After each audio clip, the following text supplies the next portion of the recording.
I want to speak to you today about God's grace, His amazing grace, and His grace is amazing. Let me ask you a question.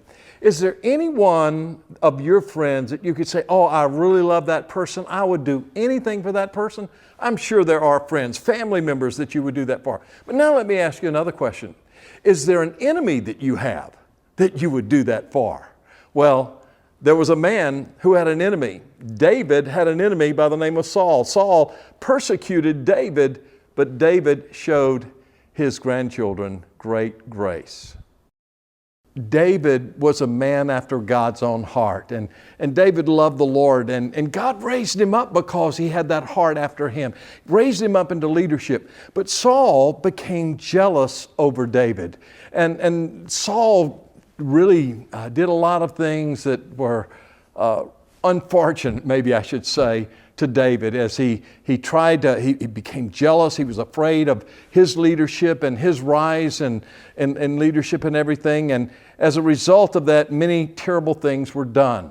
Well, David, instead of having a spirit of anger and hate, David had grace in his heart. Now, that grace was exemplified relationship we find with a man in the Bible called Mephibosheth. Now, let me explain to you who he was. David and Jonathan was one of Saul's sons, made a covenant together. I mean, they were blood brothers, so to speak. And they loved one another.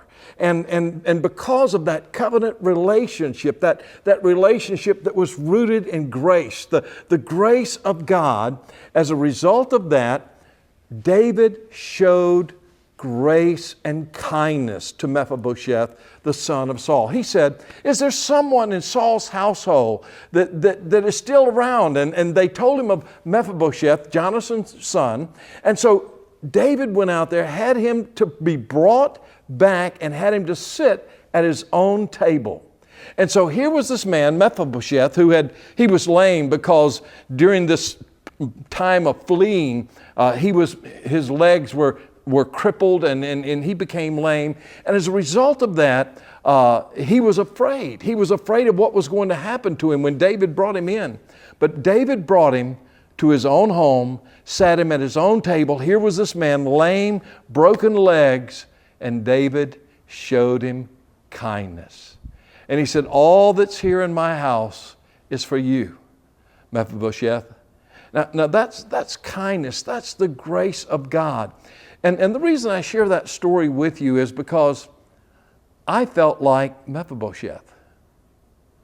You see, I was God's enemy. I mean, I was a mess. I wasn't seeking God. I'd curse God. I'd use His name in vain. I'd live my own way. And do you know what it resulted in? It resulted in me being God's enemy. It resulted in my own brokenness, my own lameness.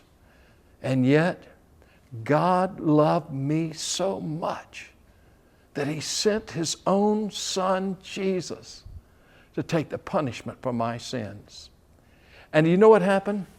When I accepted His invitation to come to Jesus and trust in Jesus and follow Jesus, He brought me and sat me down at His table to feast at His table, to take from all that He had, all that belonged to Him, He gave to me. Oh, what amazing grace. And that's the grace that we have. You see, Christianity above all other things is grace. I've traveled to countries, different religions.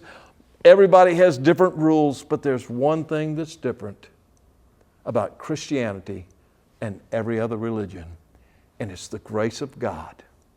It's by His grace that I'm saved. You see, I am a lame man. I couldn't even get to the table of God. There's no way I could get to the table of God. I was afraid to come to the table of God.